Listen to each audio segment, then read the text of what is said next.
আসসালামু আলাইকুম।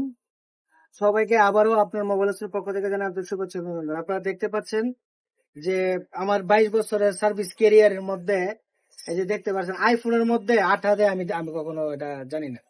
এই যে আইফোনের মধ্যে আঠা দিয়ে পুরো ডিসপ্লেটার দাম হচ্ছে 40,000 টাকা। এই ডিসপ্লেটার মধ্যে এমন ভাবে আঠা দিচ্ছে যে ব্যাটারি ফুলে গেছে। উনি আঠা দিয়ে এভাবে চাপ দিয়া পরে ডিসপ্লেটাকে প্রেসার করে দিচ্ছে যাতে ফিটিংটা থাকে। কিন্তু উনি চিন্তা করে মানে এভাবে দিয়ে দিছে, এটা ভাবে না যে আঠা দিলে একটা ডিসপ্লে প্রবলেম হইতে পারে। আর একটা ডিসপ্লে একটা ফোনের মেইন অংশ, ঠিক আছে না ভাই? এটা যদি নষ্ট হয়ে যায় তাই ফোনের বেচারের যে ফোনের শখের ফোনটা, এই ফোনের কোনো দাম আছে মানে ইয়া থেকে? ভাইজান আসসালামু আলাইকুম, ভালো আছেন? আচ্ছা, মানে আমাদের কাছে গতকালকে আসছে ভাই, আগের দিন আসছিলেন। তো উনি বললো যে ভাই আমার ফোনটা কি প্রবলেম। পরে আমি দেখলাম যে ব্যাটারিটা ফুলে গেছে, ওনাকে পরামর্শ দিলাম। তো আজকে উনি ফাইনালি আসছে আর কি এটা সলভ করার জন্য। লাস্ট হওয়ার পর্যায়ে চলে গেছিল। তো উনি হচ্ছে ফোনটা ওনার ফ্রেন্ডের নেওয়ার পরে ওনার হাতে প্রবলেম দেখা দিছে, তো উনি আবার এটা সলভ করে দিচ্ছে এরকম।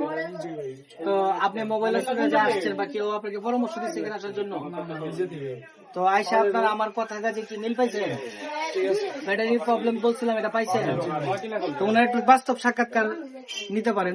খুবই ভালো সার্ভিসিং এ, খুব ভালো নতুন ব্যাটারি, আর এটা হচ্ছে দেখেন ফুলে গেছে, ঠিক আছে? তো যাই হোক, ফাইনালি আমরা মোবাইলটা ওনার এখন দেখতে পাচ্ছেন সবাই কিন্তু আমাদের পরিচিত, সবাই এখানে কিন্তু বাইরে কেউ নাই, ঠিক আছে? সবাই আমাদের মোবাইল হসপিটালের নিয়মিত কাস্টমার। আমরা প্রতিনিয়ত জিরো থেকে অ্যাডভান্স লেভেলে কাজ করে থাকি এবং এনি কাইন্ড অফ সার্ভিস। আপনারা বিশেষের সাথে আসতে পারেন। আশা করি মানে কাজ না করি অন্তত পরামর্শটা দিব সঠিক, ঠিক আছে? সবাইকে ধন্যবাদ জানিয়ে এই দেখেন ফোন ওকে।